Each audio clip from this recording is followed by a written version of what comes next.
Turning now to one of the fastest growing industries in the country, offshore wind farms. In tonight's Eye on America, we travel to one of the newest projects in the Northeast, which could power tens of thousands of homes. But as CBS's Ben Tracy reports, the industry faces some major headwinds.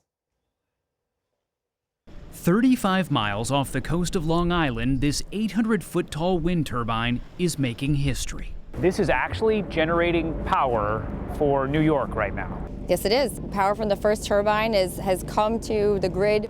That power travels through an undersea cable in underneath this beach, where it then connects to the grid on Long Island. So this is basically a massive extension cord. Yeah, you could call it that, a 78-mile extension cord. David Hardy is CEO of Ørsted Americas, the company building New York's first offshore wind farm. 12 turbines that will generate 132 megawatts of power. For those that don't speak energy, that's 70,000 homes. This is a first, this is a milestone. Roughly 24 other offshore wind farms were planned along the East Coast, generating clean power to replace dirty fossil fuels. This project near Massachusetts' Martha's Vineyard is about to come online. But inflation, rising interest rates, and supply chain issues have now made several others too expensive to build. Ørsted canceled 2 wind farms off New Jersey and is reconsidering 2 others. Do you think in some ways it was overly optimistic?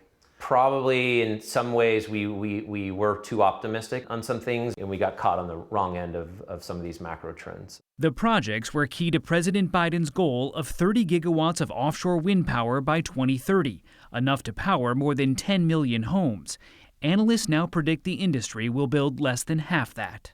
We still see a large growth opportunity for offshore wind over the long term. It's just its trajectory is going to be on a longer and flatter incline than I think first envisioned by a lot of the East Coast states. You've got some of the best winds in the world here. David Hardy says building an industry this complex is not easy, but it's essential to a clean energy future. We're just at the beginning of something that could be really, really big and needs to be successful. For Eye on America, Ben Tracy, CBS News, Long Island.